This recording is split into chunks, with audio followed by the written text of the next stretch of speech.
Alright, so I went on and watched Ant-Man and the Wasp: Quantumania. As many of you have heard as well, we've heard quite a lot of bad things about this movie in particular. Maybe bad is a bit of a stretch, but more so mediocre. And after watching the movie for myself, I definitely am going to be echoing similar sentiments in this case.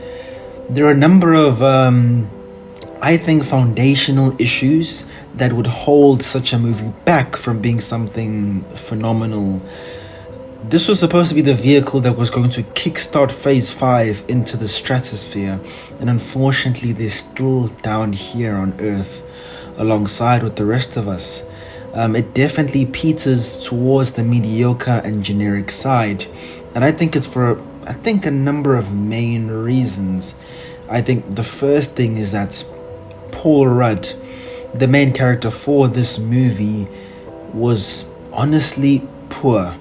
And I don't want to put all the onus on the main character of Paul Rudd and blame it on his performance. It's the state of his character, the way that his character is written, the personality that he is, in conjunction with the story and the plot not being particularly strong either.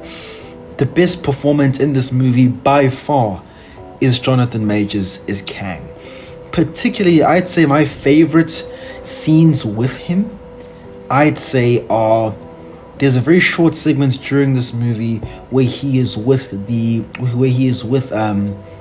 Mrs. Pym when they were still, together in the quantum realm. And if you do see this movie for yourself, or if you've seen it yourself, there's a scene where there's an unravelment of who Kang truly is, and the way that he operates, the little twitches in his movements. It's truly a sensational performance, and I have to give all credit to Jonathan Majors and the scriptwriters. They definitely, it seems, in this project put all their effort into ensuring that he definitely had a great and very strong performance, and it definitely shows, because in my opinion there's nobody else who's able to hold a candle to him in terms of performance. Paul Rudd, his character Ant-Man, Scott Lang, is an okay character, and his character and personality worked best as a side character and during his first movie of Ant-Man. Ever since his first movie, it's definitely been a strong downhill since then, because of who he is, it's difficult to take him seriously, especially when the stakes are high.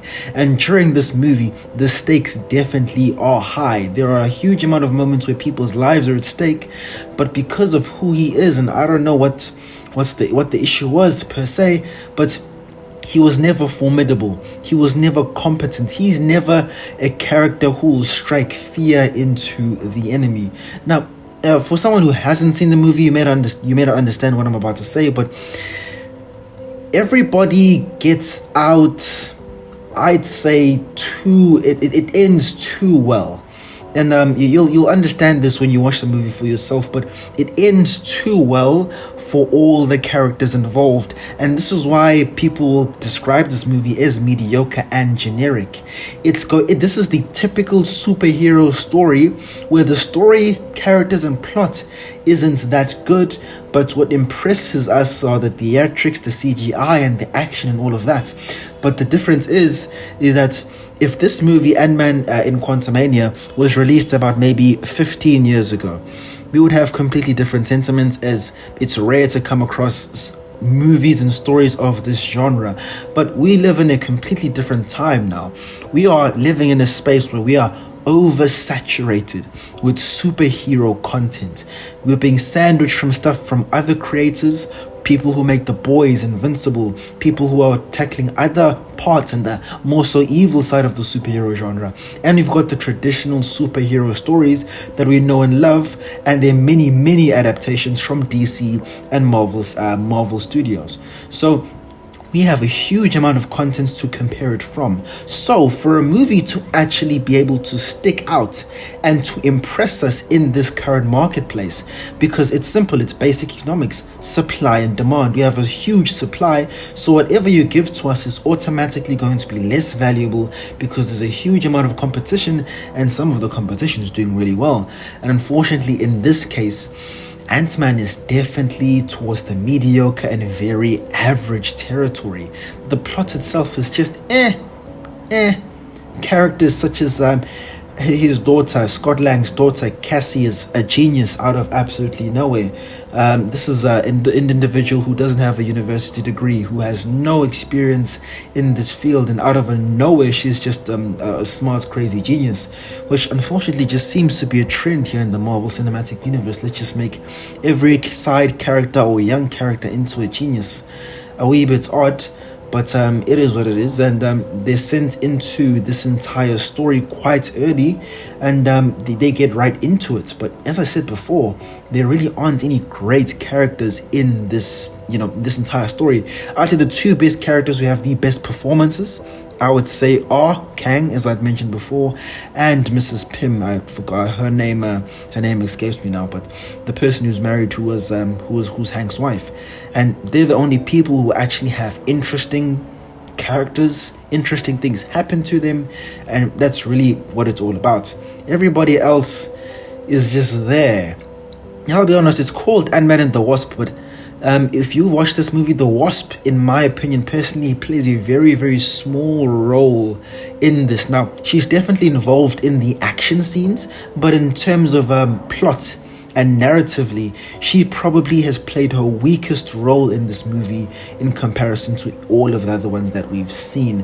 The same for Hank as well. He definitely is there in terms of action scenes and some of his parts played in previous movies, but narratively and in terms of the plot, it was unable to incorporate all of these characters into the entire movie and to keep it bumping. So those are just some of the imperfections and things that I was able to notice from the movie. For me personally, the quantum realm itself, and considering that in terms of continuity and just realism to a point, it does, when you go to the quantum realm and you see how this society operates, it does seem a lot far-fetched. I don't know how the quantum realm was handled in the comics. Perhaps there was some sort of better explanation over there, but from what we're fed and what we saw over here, for me personally, it does seem kind of sketch. Not sure what's going on over here. It's alright, it gets the job done, but it just does seem kind of sketch that, it's just a universe, and there's the atmosphere, and there's everything. Like, it's too, the way that it's executed, you would think or feel that you are watching a Guardians of the Galaxy movie. It feels like an alien planet just disguised as the quantum realm, if you understand what I'm talking about. It doesn't feel like a world that is smaller or shrunk. Now, they do some things to try and mimic and try and create that this is a tiny world, particularly when you consider some of the life forms, particularly the enemies that they fight. They look like some DNA particles and mitochondria, and just things such of that nature. But other than that, it really doesn't hit to that point. It just feels far-fetched, the entire idea of the quantum realm. But yeah, if you guys do choose to watch this movie, I definitely would recommend that you perhaps wait for it to come out on Disney Plus and then have a look. Just watch it over there. But this is definitely not a movie that's going to implore you to go ahead and head over to the cinema and see what everything is all about. And honestly, this movie is just essentially where Marvel is at. It signifies everything that's there. They have a formula that's tried and tested and works, but unfortunately, because they've given us so much, they've oversaturated the market. So when they produce a product that's of such mediocre levels, it honestly hurts them in quite a big way. The pinnacle definitely was Infinity War and Endgame, and everything since then has been downhill. If you consider anything from the Marvel Cinematic Universe that has been special or good, the only thing that comes to mind is the final Spider-Man movie. And the reason that movie was even particularly good or special was because it was a fan service machine. It brought back nostalgia, it brought back older Spider-Man and put them all together in a way that actually works really well. But the reason it pushed everybody to the cinemas was Tobey Maguire. It was Andrew Garfield. It was us seeing them all come together. So other than that movie, and in my personal opinion, probably the Doctor Strange, that's the only decent movie. Other than those, it's not looking that good for the Marvel Cinematic Universe. And I'll be honest with you, I am not excited for whatever the next Avengers movie is going to be, because if this is what they're giving us, bro, the future is looking a wee bit bleak. But yeah, man, those are my thoughts on Ant-Man. Yeah, it's not looking good for Marvel. They have a lot of work to do. And, I haven't said this on a video, but in my personal opinion, Marvel perhaps should have taken maybe like a 3-year or 5-year break before they come back with more movies and more things. But the issue is that unfortunately, it's not about telling stories that need to be told. It's more about keeping this cash cow, keeping this machine chugging and moving, because it's a $1 billion industry, and they have to keep making money, and they have to keep making movies to keep themselves relevant. And unfortunately, it feels like what they're doing now is an attempt at relevance, is an attempt of continuing their established success, more than telling stories that genuinely need to be told. And I think that's genuinely sad. I genuinely think that's sad. But hey guys, those are my thoughts on the movie. Tell me your thoughts down there in the comments. The movie's been out long enough.